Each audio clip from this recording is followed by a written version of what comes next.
집으로 돌아와줘 실종 19, 11위 공개합니다. 러시아 잠수의 여왕 실종 사건. 41개의 세계 기록 달성. 9분의 무호흡을 기록한 여성. 자, 인간의 한계를 넘어선 숨막히는 도전. 세계에서 가장 위대한 프리다이빙의 여왕이 있었습니다.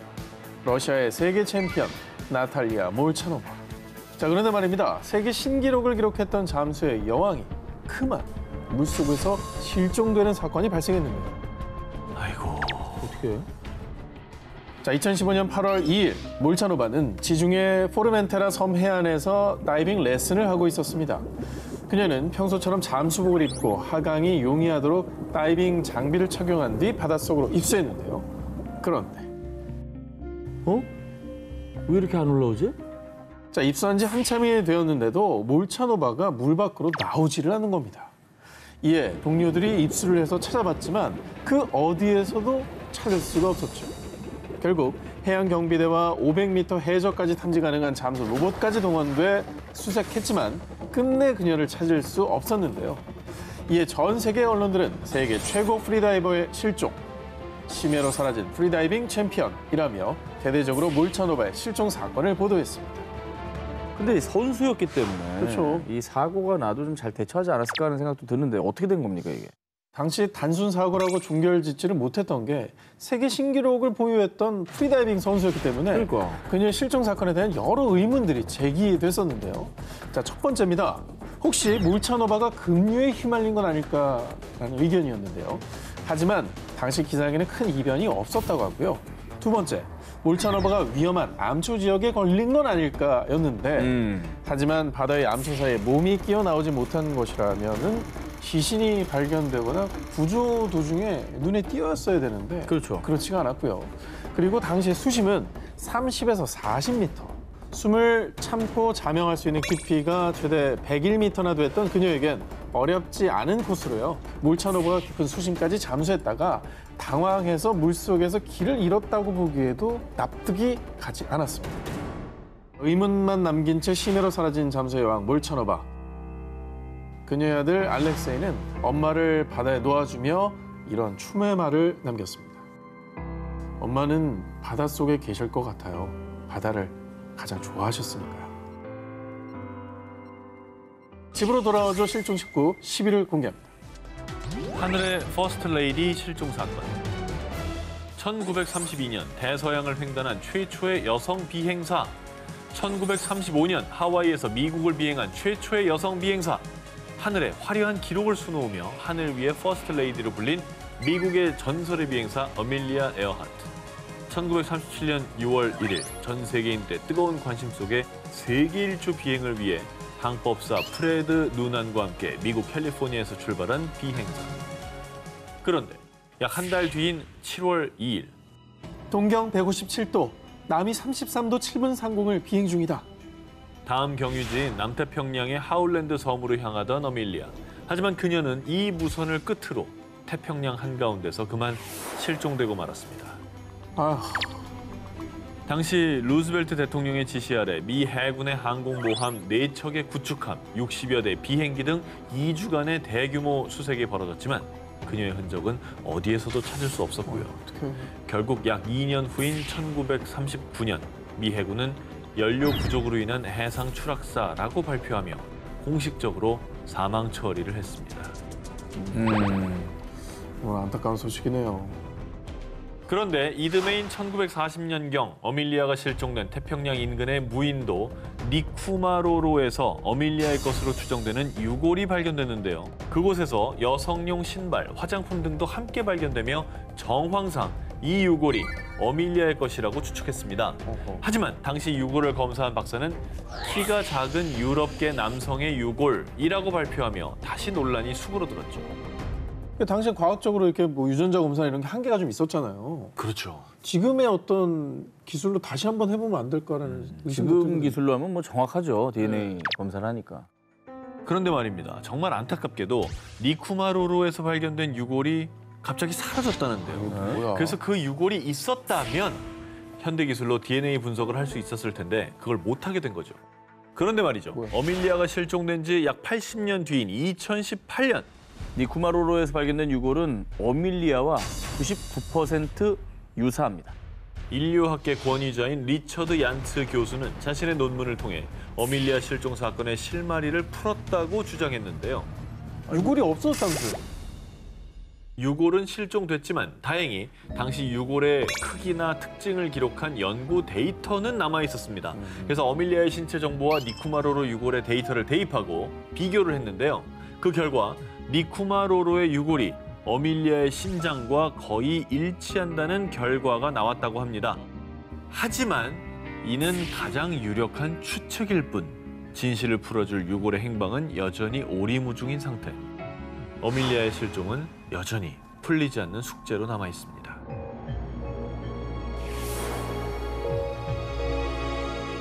집으로 돌아와줘 실종 19, 9일을 공개합니다. 아르헨티나 잠수함 실종, 그날의 기록. 2017년 11월 15일, 전 세계를 충격에 몰아넣은 사건. 아르헨티나 해군 44명이 탑승한 잠수함 ARA 산후안호가 아르헨티나 우수아이아 기지에서 마르델 플라타 기지로 복귀하던 중에요. 남대서양 산후르 해만 부근 해안에서 약 430km 떨어진 지점에서 실종됐다는 소식이었습니다. 사건 당일 오전 7시 30분 해군 본부에 비상사태를 보고한 산후안호.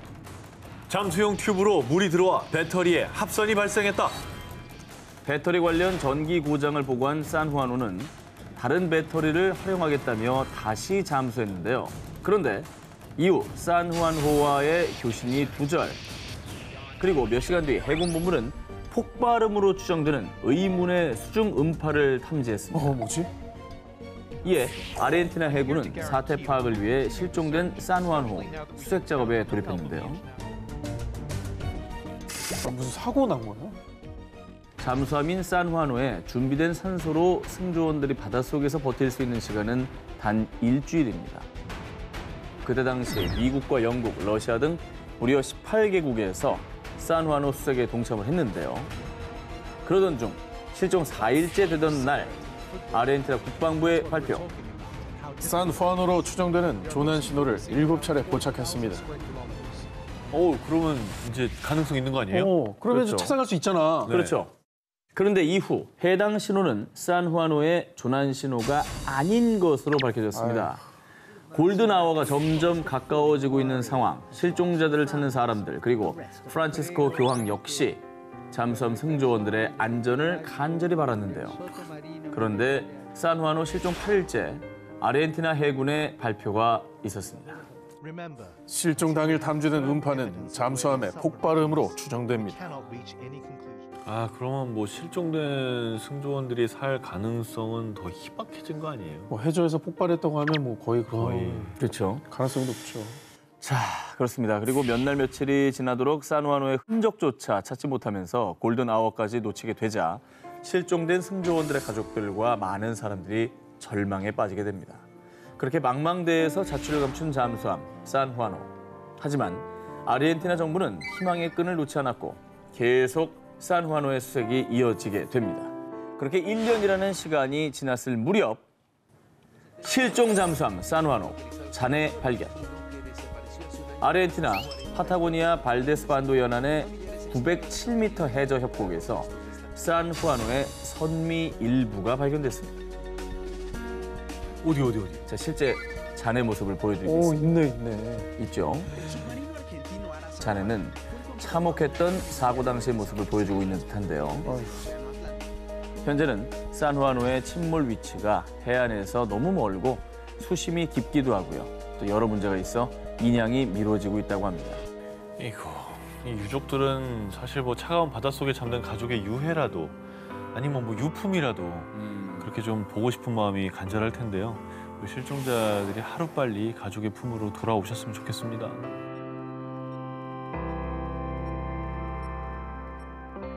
집으로 돌아와줘 실종 19, 8위 공개합니다. 죽순 채집 여아 행방불명 사건. 2005년 일본 가가와현 사카이데의 한 숲에서 열린 죽순 채집 이벤트. 5살 여자아이 오니시 유키는 엄마 그리고 여동생과 함께 죽순 채집에 나섰습니다. 집합 시간 20분 전인 오후 1시 40분쯤 엄마, 나 죽순 한 개만 더 캐올게요. 그래, 너무 멀리 가지 말고. 죽순을 더 캐우겠다며 숲속으로 들어간 유키. 그런데 그것이 유키의 마지막 모습이었습니다. 아휴, 유키가 집합 시간인 2시가 넘어도 돌아오지 않자 무슨 일이 일어났음을 직감한 엄마는 다른 참가자들과 함께 숲을 수색했지만 유키는 그 어디에도 보이지 않았습니다. 사태가 심각해지자 결국 경찰과 경찰관, 소방관, 지역 주민 등 연일 100명에서 200명의 인원이 동원. 며칠에 걸쳐 총 3천여 명의 인력이 투입돼 숲속 구석구석은 물론 연못 바닥까지 수색했지만 끝내 유키를 찾지는 못했습니다. 아, 이거 어떻게 저렇게 사라져버리는 걸까, 정말. 어디로 사라진 거지? 그러니까요. 목격자 같은 분이 없었습니까? 목격자 네. 있었습니다. 그래요? 유키가 실종된 시간 즈음 그날 어떤 남자가 커다란 배낭을 메고 숲을 지나갔어요. 그래서 경찰은 경찰견을 다시 투입해 유키의 채취를 추적했습니다. 그런데 냄새를 쫓던 경찰견은 숲속 한가운데 대나무 몇 그루만 덩그러니 놓여있는 휑한 장소에서 갑자기 발걸음을 멈추더니 더 이상 움직이지 않았다고 합니다. 아, 네. 게다가 다른 경찰견 역시 같은 장소에서 추적을 멈췄다고 합니다. 그런데 그곳에선 아무것도 발견된 게 없었죠. 뭐 차라리 다행인 거죠. 그러니까 아직 살아있다는 희망을 또 가질 수 있으니. 근데 이제 그 많은 인원들이 수색을 했는데 저기서 못 찾았다는 거는 진짜 납치 아니면 좀 불상사가 일어나는 게 아닐까라는 추측이 들거든요. 정말 여러 의문이 드는데요. 이곳은 자동차가 들어올 수 없는 곳이었다고 합니다. 그리고 납치를 설사 했다 해도 상공에서 헬기를 타고 이동하지 않는 이상 유키를 데려가는 모습이 다른 사람들에게 목격이 됐을 겁니다. 자, 이외 이 안타까운 실종 사건에 일본 언론들은 수수께끼만 남은 소녀의 행방, 미스터리한 소녀의 실종 사건이라며 대대적으로 보도했고요. 일본 방송사 역시 유키의 실종 사건을 분석하며 수차례 소개했습니다. 하지만 미스터리만 남긴 유키의 실종. 경찰은 유키가 실종된 지 13년이 지난 2018년에도요. 유키가 반드시 살아있길 바라는 마음으로 18살이 된 유키의 모습을 추정한 몽타주를 제작해 배포했다고 합니다. 단 몇 분 사이에 숲속에서 행방불명된 5살 꼬마 유키. 대체 그날 무슨 일이 있었던 걸까요? 집으로 돌아오죠. 실종 19, 7일을 공개합니다. 2019년 9월 미국 플로리다주 웰링턴에 위치한 한 호수. 경찰은 이 호수에서 낡은 흰색 자동차를 끌어올렸는데요. 그런데 사람들은 모두 깜짝 놀랐습니다. 그 이유, 자동차 안에서 백골 시신 한 구가 발견됐기 때문인데요. 자, 약 일주일 뒤 경찰 조사 결과 백골 시신의 주인은 바로 1997년 11월 플로리다에서 실종된 40세 남성 윌리엄 몰트였습니다. 당시 윌리엄은 클럽에 방문한 뒤 여자친구에게 보낸 금방 집에 갈게 라는 메시지를 마지막으로 흔적도 없이 실종. 실종된 지 무려 약 22년 만에 엄마의 품에 돌아오게 된 그. 세상 22년 만에. 아유, 20년이면 가족들은 무슨 마음으로 그 20년을 보냈을까, 진짜. 근데 이제 뭐 어쨌든 세월이 꽤 지난 건데 22년 만에 발견이 어떻게 된 거죠? 장기 미제 실종 사건으로 남을 뻔한 윌리엄 실종의 흔적을 찾아낸 것은 다름 아닌 위성 지도 서비스인 구피어스 때문이었습니다. 자, 시신 발견 한 달 전인 2019년 8월경 헨리는 우연히 자신이 살던 동네 웰링턴을 구피어스로 살펴보던 중 호수에 있는 게 뭐지? 자동차인가? 자, 호수에서 이상한 점을 발견하고 확대를 해보니 자동차로 추정되는 물체가 호수에 잠겨 있는 것을 확인하게 된 거죠. 야, 저걸 또 어떻게 봤네. 그래서 그때 자신이 살던 집의 새 주인에게 연락을 취해서 이 사실을 알렸습니다. 어머머. 그리고 헨리의 연락을 받은 새 집주인은요. 드론으로 호수에 잠긴 자동차를 확인한 뒤에 경찰에 신고를 했다고 합니다. 야, 그렇게 발견이 된 거예요? 자, 그렇게 모두의 관심과 노력으로 무려 22년 만에 윌리엄은 그를 애타게 기다렸던 가족들의 품으로 돌아올 수 있었는데요. 그리고 이 사실이 알려지자 언론에선 22년간 실종된 사람을 찾은 구피어스라고 보도했습니다. 사실 차를 발견했어도 뭐 설마 저게 차겠어 하고 모른 척하고 지나갔을 수도 있는데 그렇죠. 그거를 연락해 준 사람의 노력 덕분에 22년 만에 이 가족의 품으로 돌아온 것 같습니다. 집으로 돌아와줘. 실종 19, 6일을 공개합니다. 1997년 6월 14일 일본 미에현 17살 고등학생 야마 유코는 오후 8시 30분경 자전거를 타고 친구 마이의 집으로 향했습니다. 나 10분 뒤면 도착해. 이따 봐. 공중전화로 친구에게 메시지를 남긴 유코. 하지만 그 전화가 마지막이었습니다. 아이고. 갑자기 사라진 유코. 가족들은 사라진 유코를 찾기 위해 온 동네를 돌아다녔고 결국 경찰에 실종 신고까지 했죠. 한편 친구 마이는 신라 같은 희망을 안고 유코의 무선 호출기에 자택 전화번호를 남겼습니다. 그런데 유코가 실종되고 이틀 뒤 마이의 집으로 걸려온 한 통의 전화. 네? 유코 무선 호출기를 갖고 있다고요? 난 유코란 사람 몰라. 그냥 무선 호출기를 주운 것뿐이야. 아, 호출기를 주었다고요? 어디서요? 그게 아니라 내가 유코에게 돈을 빌려주고 무선 호출기는 담보로 받은 거야. 갑자기 말을 번복한 그 전화 속 남성이 의심스러웠던 마이는 그 남성과 만나기로 약속했는데요. 하지만 마이가 경찰과 동행한 걸 눈치챘는지 그 남성은 약속 장소에 나타나지 않았습니다. 대신 며칠 뒤 다시 마이에게 연락해서요. 한 버스 정류장에 실종된 유코의 무선 호출기만 두고 사라진 남성. 모든 게 너무 의심스러워요, 지금. 말이 막 바뀌고 막 이러니까. 그 남성은 며칠 뒤 무선 호출기를 잘 돌려받았냐며 또다시 마이에게 연락했는데요. 뭐야? 그런데 이때 경찰이 위치 추적에 성공해 그 의문의 남성을 체포할 수 있었습니다. 다행이다. 남성의 정체는 당시 48세였던 타츠야. 조사 결과 그는 강간, 강도 등의 혐의로 12년간 복역했다가 얼마 전에 출소한 것으로 밝혀졌는데요. 허허. 그런데 말입니다. 과거 그의 강도 수법이 자전거를 탄 여자를 밀친 후 금품을 강탈하는 거였다고 합니다.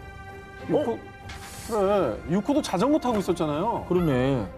수상한 점은 이뿐이 아니었습니다. 경찰이 위치 추적으로 처음 타츠야를 발견했을 때 타츠야는 유코의 손수건을 가지고 있었고요. 뭐야? 수사 도중에는 타츠야의 차 안에서 유코의 모발과 유코의 한자 사전이 발견됐는데요. 그리고 타츠야의 승합차 좌측 범퍼에는 무언가와 충돌한 흔적도 남아 있었죠. 게다가 유코가 실종된 당일 공중전화 박스에서 전화 중인 학생 옆에 승합차가 정차해 있는 걸 봤어요. 타츠야의 승합차와 같은 색, 같은 차종이 실종 직전 유코 주변에서 있다는 걸 봤다는 목격자가 나타난 겁니다. 그리고 타츠야가 범인이라면 유코가 어디 있는지 이거 얘기해 줘야 되는 거 아닙니까? 단서를 쥐고 있다니까요. 저 알고 있는 것 같거든요. 당시 경찰은 타츠야를 유코 실종 사건의 유력한 용의자로 보고 수사했습니다. 그런데 난 범인이 아니에요. 유코에게 돈을 빌려줬을 뿐이라고요. 자신의 무죄를 주장한 타츠야. 그리고 수사 결과 경찰은 타츠야가 범인이라는 명확한 증거를 찾지 못하면서 결국 타츠야는 증거 불충분으로 석방됐습니다.